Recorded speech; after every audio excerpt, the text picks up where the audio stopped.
itu minimal kita tidak asing lah dengan bahasa Arab.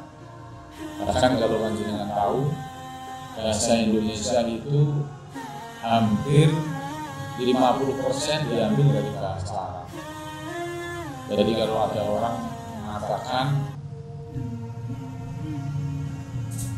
bahwa bahasa Arab adalah bahasa yang banyak dipakai oleh para teroris, maka yang gedung di MPR itu semuanya teroris. Majlis bahasa apa? Bahasa Arab. Permusyawaratan bahasa Arab. Rakyat bahasa Arab. Sejarah bahasa Arab. Apalagi banyak sekali yang diambil dari bahasa Arab. Jadi standar kebaikan seseorang, baik dan buruknya agama seseorang itu apabila dia faqih, paham masalah agama, insya Allah dia akan menjadi orang baik. Ya, faqih paham dan dia mengamalkan. Untuk menjadi faqih itu harus belajar, Mas dan Mbak sekalian, ikhwan dan akhwat sekalian. Tidak bisa faqih itu dengan belajar ilmu laduni. Belajar ilmu laduni itu tanpa belajar tahu-tahu pinter atau bertapa atau nyedot kayak orang sufi itu. Tidak bisa. Namanya ilmu agama itu harus ta'allum. Al-ilmu bitta'allum, kata Imam Syafi'i. Ilmu itu adalah dengan belajar. Yarfa'illahu alladhina amanu minkum walladzina utul ilma darajat. Allah akan meninggikan derajat orang-orang yang beriman di antara kalian yang diberi ilmu, ya, dengan beberapa derajat. Orang Islam biasa dengan orang Islam yang ngaji, ya, itu derajatnya beda. Jadi sarana belajar itu banyak sekali, terutama akhwat, ibu-ibu, ingin pinter. Jadi cari yang suami bukan hanya kaya, bukan hanya ganteng. Cari suami yang berilmu agama, yang suka pengajian, supaya kita bisa belajar kepada suami. Begitu. Tidak mengapa bukan orang sekolahan, tapi orang pembelajar. Yang penting belajar. Sekolah nggak wajib, yang wajib menuntut ilmu. Bisa tahu nggak bedanya sekolah dengan menuntut ilmu? Tahu? Kalau sekolah itu SD, SMP, SMA itu sekolah. Kalau menuntut ilmu agama ya seperti ini ta'lim.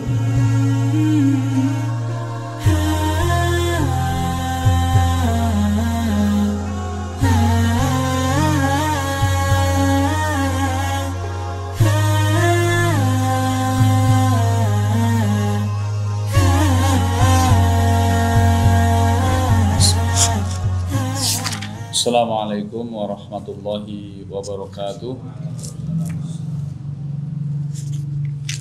Alhamdulillah alladzi arsala rasulahu bil huda wa dinil haqq liyudhhirahu 'ala ad-dini kullihi wa kafa billahi shahida.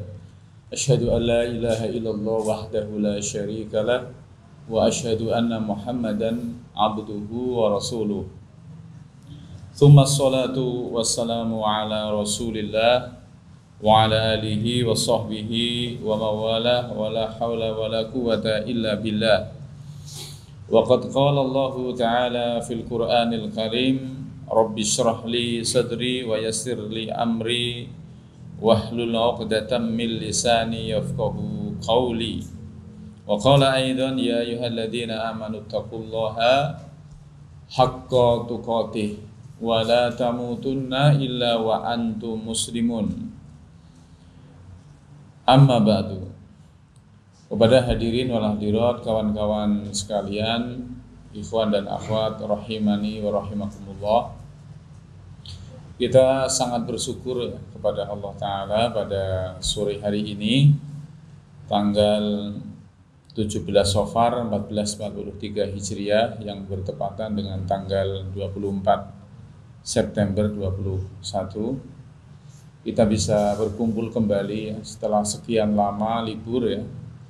Kajian kita terakhir kalau tidak salah 4 bulan lalu ya, di Masjid Syakirin. Pertama juga dimulai, kemudian setelah itu dianjurkan untuk istirahat kembali. Masukkan kurang lebih mungkin. Ya kita bersyukur ya, alhamdulillah kita dapat informasi bahwa sore hari ini, per hari ini corona, wabah pandemi yang kita alami, yang Allah ujikan kepada kita sudah mulai melandai dan menurun, dan mudah-mudahan kita berharap bisa betul-betul hilang dari muka bumi, khususnya di lingkungan kita, sehingga kita bisa beraktivitas kembali normal dan sebagainya. Salawat dan salam semoga tercurah kepada junjungan kita Nabi besar Muhammad Sallallahu Alaihi Wasallam, kepada keluarganya, sahabatnya, dan seluruh umatnya yang mengikuti sunnah-sunnah beliau hingga akhir zaman. Ikhwan dan akhwat sekalian, kawan-kawan Mu'alaf Center Yogyakarta yang kami hormati, ya, kajian online itu selama pandemi itu memang bisa terlaksana. Ya. Kalau saya di Jogja ini, selama pandemi kajian online semua, mahasiswa maupun orang-orang kampung. Tapi ternyata kajian online pun tidak bisa seefektif yang kajian tatap muka. Karena kendala teknis ya, diantaranya masalah pulsa, masalah jaringan, dan sebagainya. Ya, kadang-kadang yang ikut kajian online ya tidak langsung mendapatkan pengaruh yang lebih baik daripada kajian offline, karena kita nggak tatap muka langsung. Ya, saya pernah mengisi kajian di mahasiswa Stikes negeri di Magelang itu, kajian online. Kadang-kadang ada yang ngaji sambil disambi makan snack gitu, mahasiswi ya. Saya sudah suruh untuk videonya dimatikan ya. Kadang-kadang ada videonya yang terlihat ngaji sambil minum, ngaji sambil makan, sambil santai-santai gitu. Jadi memang kurang serius. Tapi ya bagaimana lagi? Karena pandemi ya tidak ada yang bisa diperbuat kecuali maksimal hanya seperti itu. Nah, kita sangat bersyukur ini bisa hidup lagi kajian offline kita, dan sesuai dari arahan dari Mas Amru selaku panitia, kita akan bahas ya buku panduan praktis hijrah dari Mu'alaf Center Yogyakarta ini. Ini saya lihat dari penulisnya ya, ini sudah berusaha keras untuk menyajikan materi yang cukup lengkap ya, dari motivasi, dari akidah, dari keimanan, dari ibadah ya, secara singkat, secara praktis, dan sistematikanya cukup bagus. Hanya memang kalau dibaca oleh seorang mu'alaf yang baru saja masuk Islam tanpa ada penjelasan ya jelas sangat kurang, karena butuh syarah ya. Kita akan bahas ya, sore hari ini beberapa bab di awal ya. Yang pertama, masalah menuntut ilmu syar'i atau mengaji ya. Ini beliau menyampaikan ya, di sini di mukadimahnya, kata pengantar ya, beliau menyitir hadis Nabi Shallallahu Alaihi Wasallam, tolabul ilmi faridatun ala kulli muslim, yang artinya mencari ilmu itu merupakan kewajiban bagi setiap muslim dan muslimah. Jadi siapapun di antara kita itu mempunyai tanggung jawab dan kewajiban untuk mencari ilmu agama, muslim maupun muslimah ya. Wajibnya sampai seberapa ya, para ulama membagi dua. Ada yang wajib ain, artinya setiap kita ya, tidak terkecuali siapapun kita itu wajib mempelajari ilmu agama. Apa yang termasuk wajib ain? Ilmu-ilmu apa yang perlu dipelajari secara wajib ain? Ya tentunya masalah akidah dasar, masalah keimanan, iman kepada Allah, iman kepada malaikat, kepada nabi yang rukun iman itu. Kemudian rukun Islam itu juga wajib. Kemudian sholat, masalah wudhu. Kalau ibu-ibu, kalau akhwat jelas wajib mempelajari masalah yang berkaitan dengan haid dan nifas ya, dan lain sebagainya. Itu ilmu-ilmu yang kita semua wajib untuk mempelajarinya. Termasuk sebagian ulama juga mengatakan mempelajari bahasa Arab yang dasar itu termasuk yang wajib. Yang wajib, Mas. Jadi bahasa Arab yang dasar seperti apa itu isim, apa itu fi'il, apa itu huruf, yang bagaimana perubahan kata di dalam bahasa Arab, yang nahwu, shorof, kayak gitu. Itu minimal kita tidak asing lah dengan bahasa Arab. Bahkan kalau panjenengan tahu, bahasa Indonesia itu hampir 50% diambil dari bahasa Arab. Jadi kalau ada orang mengatakan bahwa bahasa Arab adalah bahasa yang banyak dipakai oleh para teroris, maka yang gedung di MPR itu semuanya teroris. Majelis bahasa apa? Bahasa Arab. Permusyawaratan bahasa Arab. Rakyat bahasa Arab. Sejarah bahasa Arab. Apalagi banyak sekali yang diambil dari bahasa Arab. Umar bin Khattab juga mengatakan ta'allamul arabiyyah fa innaha juz'um min dinikum. Pelajarilah oleh kalian bahasa Arab. Karena bahasa Arab itu merupakan bagian dari agama kalian. Bagian dari agama. Jadi kalau orang tolak Arabnya, ambil Islamnya, itu sebenarnya ingin menolak Islam. Karena bahasa Arab bagian dari Islam. Nah, sekarang kan banyak dikopi oleh para pejabat, ya, dai-dai yang liberal itu, yang nggak suka sama Islam, mengatakan tolak Arabnya, ambil Islamnya. Tidak bisa, kenapa? Karena bahasa Arab itu bagian daripada Islam, nggak bisa ditolak Arabnya. Al-Quran pakai bahasa apa? Sanskerta, bahasa Yunani, bahasa Inggris, itu bahasa Arab. Mana bisa kita menolak Arabnya, ambil Islamnya? Ayo, Islam Nusantara mungkin bisa, ya, bikin Islam sendiri, warna sendiri. Kalau Islam yang salafus soleh, yang murni, yang betul-betul sebenarnya ya tidak bisa seperti itu. Jadi nanti kalau mu'alaf center bikin majelis rutin ya gitu ya, nggak apa-apa, nanti ada majelis bahasa Arab itu mempelajari dasar-dasar bahasa Arab. Minimal kalau panjenengan semua nggak menguasai, minimal pernah tahu gitu. Kenapa bismillahi bukan bismillahu, bismillaha? Sebabnya apa? Kenapa? Sebabnya seperti itu, minimal tahu gitu. Ya, saya pernah debat dengan seseorang yang bicara tentang Allah itu tinggi sekali. Di debat Allah itu tidak ada wujudnya, nggak jelas dan sebagainya. Saya tanya bahasa Arab, kamu bisa bahasa Arab apa tidak? Nggak bisa, ya sudah. Buat apa debat? Kemudian nggak bisa bahasa Arab. Bismillahi, kamu tahu nggak artinya apa? Isim Allah, hi, nggak ngerti, ya udah nggak usah debat. Kamu nggak bisa bahasa Arab, ngapain debat? Ya, jadi kita ini belajar agama tidak bisa lepas dari belajar bahasa Arab. Kalau ada orang yang anti Arab, sejak dulu itu kumpulnya itu di organisasi Gerwani. Silakan tanya bapak dan ibu kita yang paham sejarah. Dahulu pondok-pondok pesantren yang belajar bahasa Arab, kaum muslimah itu yang nggak suka Gerwani. Kemarin ada yang ngomong seperti itu, ya mungkin keturunannya. Ya. Kalau kita orang santri, ya nggak bisa. Karena thalabul ilmi faridatun ala kulli muslim, dan bahasa Arab termasuk bagian dari Islam. Nabi SAW bersabda, "May yuridillahu bihi khairan." Barang siapa yang dikehendaki baik oleh Allah Ta'ala, maka dia akan difaqihkan dalam masalah agama.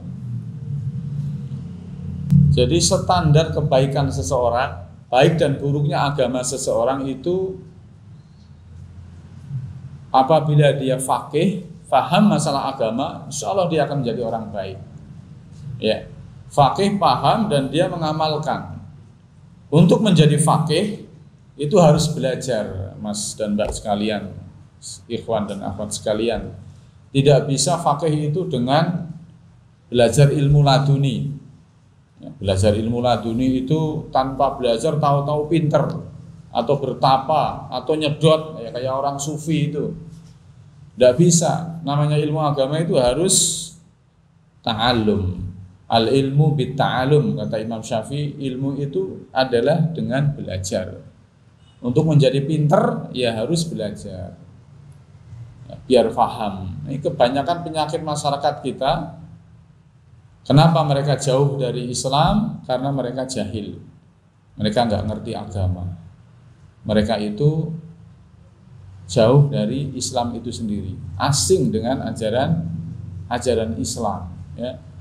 Ada sesuatu dikit ribut, ada apa-apa ribut, karena nggak paham masalah agama.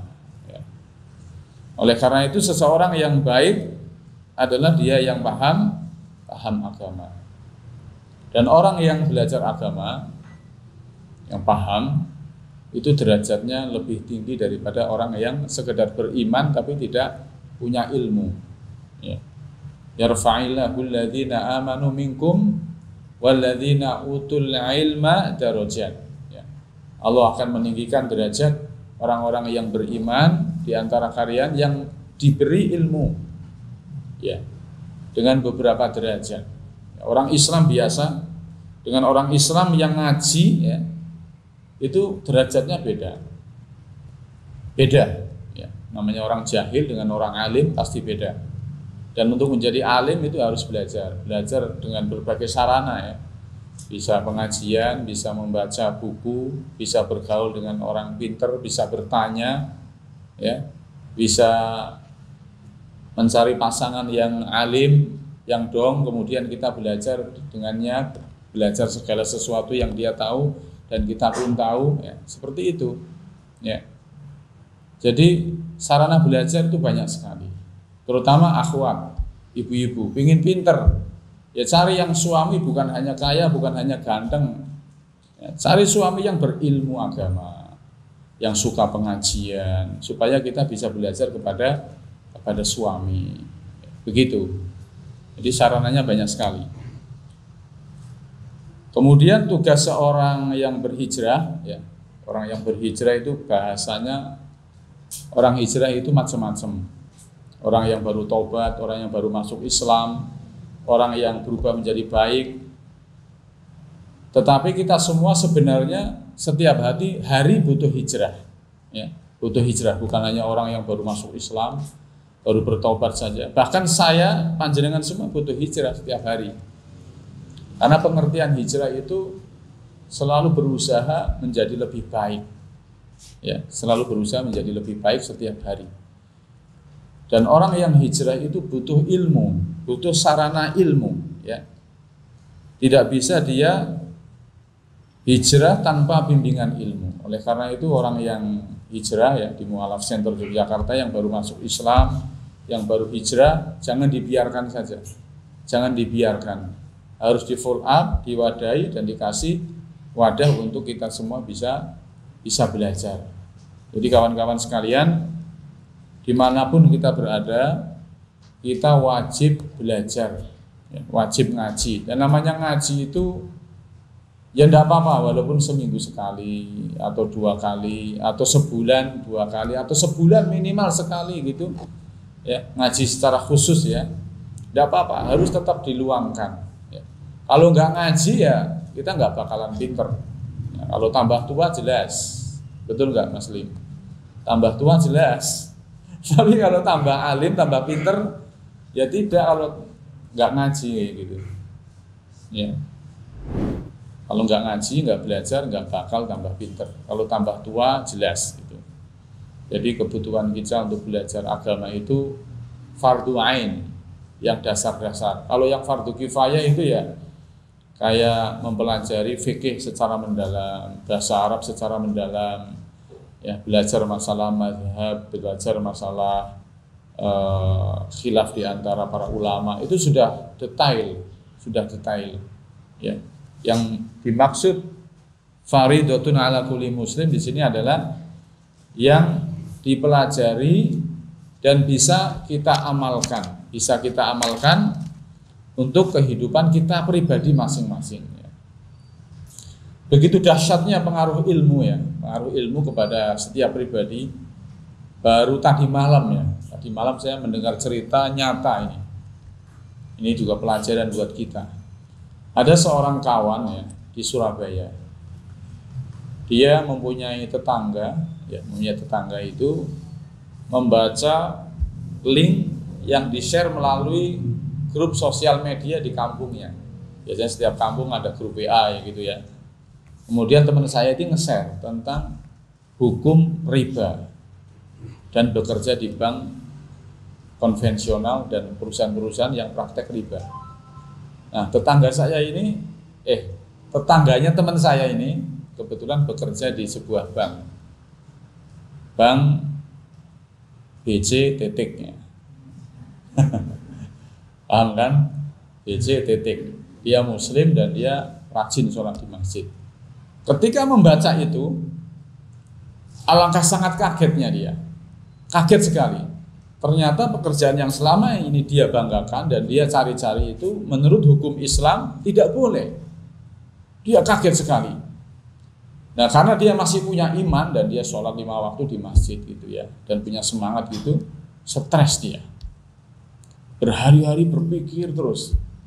Bahkan dia membaca dalil-dalil yang mengatakan tentang dampak dosa riba yang luar biasa ya, yang lebih besar dari sekedar zina gitu.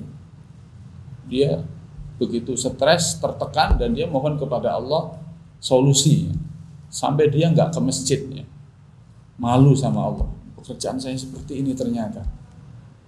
Kemudian dia mendapatkan taufik dan pertolongan dari Allah. Dia bisa resign dari perusahaan tersebut, kemudian bekerja di suatu perusahaan yang insya Allah sampai sekarang perusahaan yang halal ya, di perusahaan kapal dan logistik. Baru setelah pindah dia mau ke masjid lagi. Setelah ketemu dengan tetangga saya, temannya yang tetangganya, loh kamu kok nggak pernah ke masjid? Lalu dia cerita, sejujurnya saya itu stres setelah kamu itu nge-share tentang tulisan masalah hukum riba itu. Ilmu yang sekilas saja gitu bisa membuat orang itu berubah, stres. Kemudian dia mendapat hidayah. Stresnya dalam arti positif ya, bukan stres kemudian seperti gangguan jiwa, bukan. Artinya dia itu takut sama Allah gitu. Nanti tertimpa musibah dan bencana di dunia dan di akhirat. Artinya dia bisa keluar dan kemudian dia bisa ke masjid lagi dan cerita. Itu pengaruhnya ilmu yang hanya sekilas saja itu. Bagaimana kalau panjenengan ngaji rutin, niatnya ikhlas, pengaruhnya ke jiwa luar biasa. Panjenengan semua nge-share ke Facebook, nge-share ke grup WA, ilmu yang bermanfaat, kemudian Allah memberikan hidayah kepada seseorang, itu suatu hal yang luar biasa. Hal yang luar biasa. Bahkan kita pernah menyaksikan ya, seseorang itu masuk Islam hanya gara-gara dia menyimak YouTube saja. Menyimak YouTube, tertarik, kemudian ingin masuk Islam. Akhirnya Islam melalui online, ya. Dan banyak juga orang yang tersesat tentunya karena menyimak ilmu yang tidak benar di sosial media. Oleh karena itu, faqih itu artinya paham, ya, paham, kemudian punya amalan yang benar. Makanya Nabi mengatakan, "May yuridillahu bihi khairan yufaqihu fiddin." Maka barang siapa yang Allah kehendaki baik, maka seseorang itu akan difaqihkan dalam masalah agama. Dia paham dan amalannya benar, itu maksudnya. Bukan hanya paham tapi malah menyesatkan umat. Ya. Karena banyak sekali orang yang ilmunya tinggi tapi amalannya justru bertolak belakang dengan ilmunya. Ya. Orang kuliahnya S1, S2, S3 di Mekah, coba. Kurang apa? Kuliah di jamiah misalkan, tapi pulang nggak mengamalkan ilmunya, malah merugikan umat. Fatwa-fatwanya jelas tidak produktif buat umat, tidak maslahat buat umat. Oleh karena itu kita mohon kepada Allah faqih fiddin, ilmunya dapat, hidayahnya dapat, kemudian amalan kita juga lurus gitu. Oleh karena itu penting sekali kita berdoa kepada Allah, ihdinas siratal mustaqim, memohon jalan yang lurus.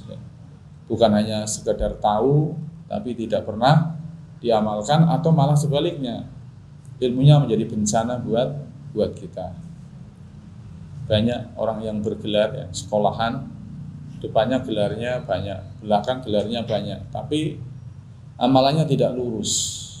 amalannya tidak lurus. Bahkan ilmunya bisa dibeli dengan secuil dunia. Ya. Oleh karena itu panjenengan tidak mengapa bukan orang sekolahan, tapi orang pembelajar. Yang penting belajar. Sekolah nggak wajib, yang wajib menuntut ilmu. Bisa tahu nggak bedanya sekolah dengan menuntut ilmu? Tahu? Kalau sekolah itu SD, SMP, SMA itu sekolah. Kalau menuntut ilmu agama ya seperti ini taklim gitu. Ya. Tapi kalau sekolah menuntut ilmu itu namanya sekolah agama seperti itu. Yang wajib itu menuntut ilmu, nggak harus sekolah, yang penting dong. Yang penting faham, yang penting menjadi pejuang, yang penting menjadi pembela Islam, itu yang penting ya, seperti itu. Yang ditekankan di sini oleh saudara kita ya, penulis buku ini yaitu Ustadz Ridwan Wicaksono adalah kaum yang hijrah hendaknya dia meluangkan waktu untuk menuntut ilmu. Ya. Bahkan sampai hari ini zaman sekarang, saya tidak punya alasan untuk saya tidak bisa belajar. Termasuk panjenengan semua. Media, alat, ya, komunikasi, banyak sekali untuk kita bisa belajar. Kalau alasannya pandemi, ya mungkin hanya teknis saja belajarnya, mungkin bisa lewat online, mungkin bisa membaca buku atau membaca artikel. Ya. Tapi yang jelas jangan sampai kita vakum dari belajar. Karena kalau kita tidak belajar, pertama kita nggak dapat ilmu, yang kedua kita nggak dapat hidayah. Bisa futur. Tahu futur apa tidak? Futur itu lesu. Karena nggak pernah ngaji, nggak pernah kumpul, akhirnya nggak semangat lagi beramal. Akhirnya menghindar dari majelis taklim, menghindar dari komunitas, akhirnya menghilang. Dan sebabnya futur itu banyak sekali, nanti perlu kajian khusus. Sebab-sebab futur sehingga dia lesu dalam beramal. Ya, itu penyakitnya dari syaitan semua, banyak sekali. Ya. Kemudian bab yang kedua, mengenali diri sebagai makhluk. Ya. Di sini di halaman 19 ya. Kita sebagai insan yang beriman harus mengerti bahwa kita ini makhluk Allah. Namanya makhluk itu diciptakan oleh Al-Khaliq. Al-Khaliq itu pasti satu. Ya, pasti esa, pasti satu. Dan makhluk tugasnya itu ibadah, Al-Khaliq diibadahi. Ya. Antum cermati yang paling cocok dengan ajaran tauhid yang Maha Esa hanyalah Islam. Ya, hanyalah Islam. Ya.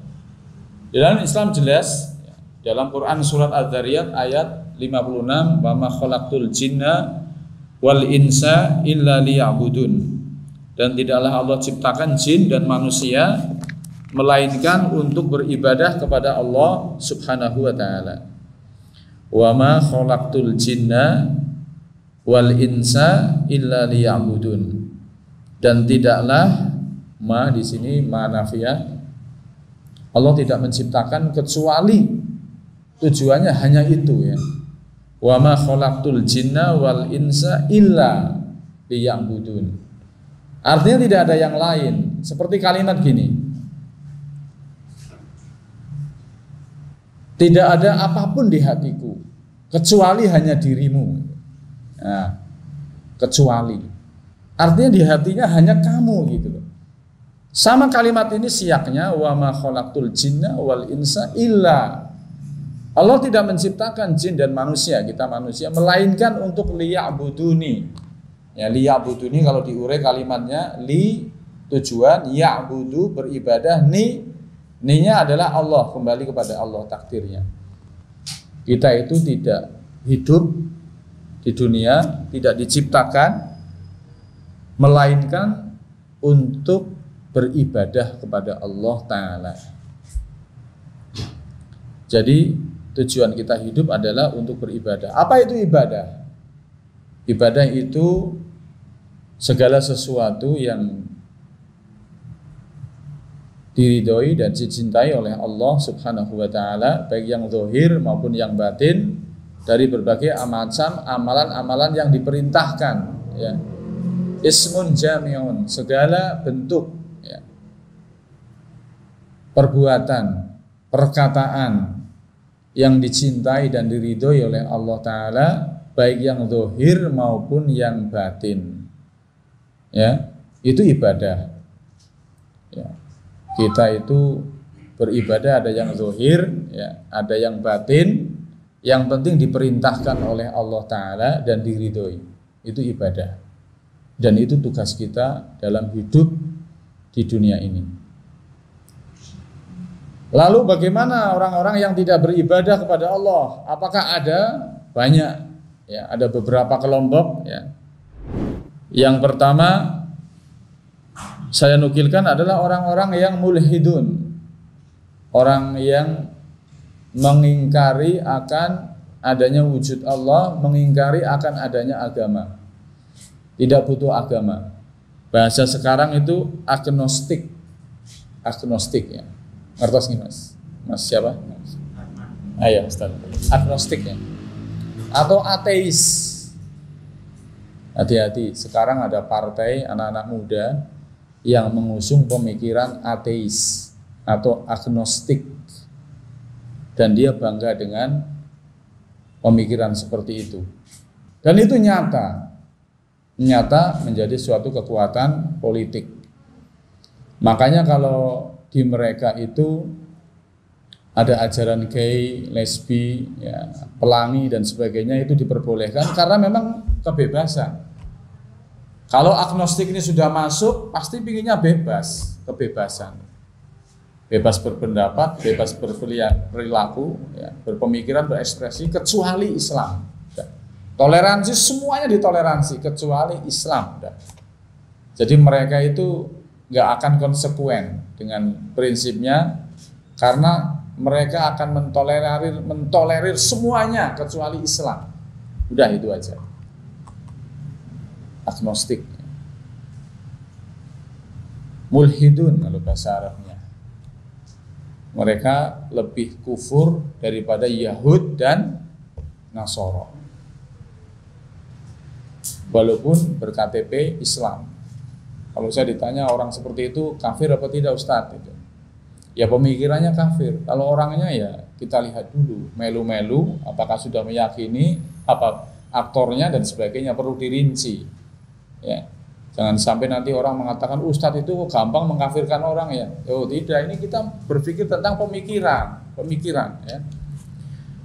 Orang yang tidak beribadah kepada Allah yang pertama diantaranya mulhidun atau agnostik, ya. Ini teman-teman panjenengan nanti yang di lapangan, nanti kalau dia hobi dengan partai itu karena motivasi tertentu, segera dicegah, hati-hati, ya. Kalau di Jogja ini sudah banyak jaringannya udah banyak. Saya ngisi pengajian di beberapa tempat itu sudah ada yang mereka masuk ke organisasi pemuda itu, terutama di kota. Karena orang kota itu pragmatis, yang penting saya masuk apa untungnya. Kalau untungnya jelas saya masuk, dan untungnya itu pasti materi gitu. Oleh karena orang kalau nggak ngaji itu gampang terpengaruh karena pinginnya ya pokoknya pragmatis, pinginnya uang, pinginnya sugih, pinginnya fasilitas, pinginnya jabatan, nah, seperti itu. Ini hati-hati, ya.